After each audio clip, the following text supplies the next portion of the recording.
উত্তর বঙ্গোপসাগরের নিম্নচাপ আগামী আরও 4 থেকে 5 ঘন্টা বঙ্গোপসাগরের ওপরেই অবস্থান করবে। মৌসুম ভবনের দেওয়া তথ্য অনুযায়ী এটি ইতিমধ্যেই সুস্পষ্ট নিম্নচাপে পরিণত, যার অর্থ এটি আগের থেকেও অনেকটা শক্তি বাড়িয়েছে। এর জেরে দক্ষিণবঙ্গে সকাল থেকে শুরু হয়েছে দুর্যোগপূর্ণ পরিস্থিতি।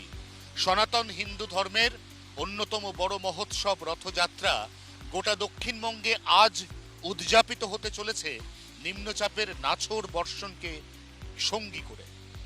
এই অবস্থায় আগামী কয়েক ঘন্টার মধ্যে সম্ভাব্য দুটি রুটে নিম্নচাপ প্রবেশ করতে পারে বঙ্গে। প্রথম সম্ভাব্য রুট উত্তর 24 পরগনা জেলার সুন্দরবন লাগোয়া এলাকা। সেখান থেকে এই নিম্নচাপ ক্রমশ ডায়াগোনালি স্থলভাগের ওপর দিয়ে প্রথমে কলকাতা, তারপর হাওড়া হুগলি, তারপর পূর্ব বর্ধমান হয়ে চলে যেতে পারে বিহার ঝাড়খণ্ডের দিকে। দ্বিতীয় সম্ভাব্য রুট এই নিম্নচাপ বঙ্গে প্রবেশ করতে পারে দক্ষিণ 24 পরগনা দিয়ে, তারপর পূর্ব এবং পশ্চিম মেদিনীপুর এবং ঝাড়গ্রাম জেলা হয়ে এই নিম্নচাপ মুভ করতে পারে ঝাড়খণ্ডের দিকে।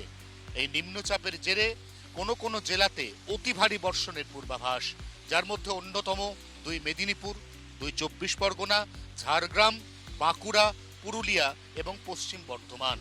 বাকি দক্ষিণবঙ্গের সমস্ত জেলায় আজ সারাদিন এক নাগাড়ে বৃষ্টি, দিনের কোনো কোনো সময় একাধিক দফায় ভারী বর্ষণের পূর্বাভাস।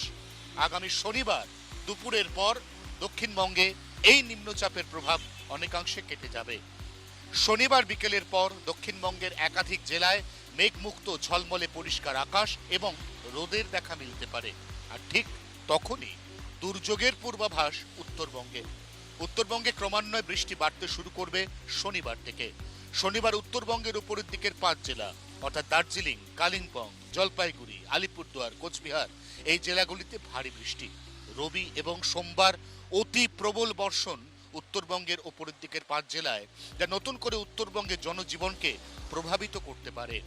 এই নিম্নচাপ বঙ্গোপসাগরের বুকে 6 দিনের মাথায় তৈরি হওয়া দ্বিতীয় নিম্নচাপ। প্রথমটির থেকে দ্বিতীয়টির শক্তি বেশি, অতএব দ্বিতীয় নিম্নচাপের হাত ধরে প্রথম নিম্নচাপের অনুপাতে অপেক্ষাকৃত অনেক বেশি বৃষ্টি হবে, এমনই পূর্বাভাস হাওয়া অফিসের। 24 ঘন্টার জন্য ক্যামেরায় অরিন্দমের সঙ্গে অয়ন, কলকাতা।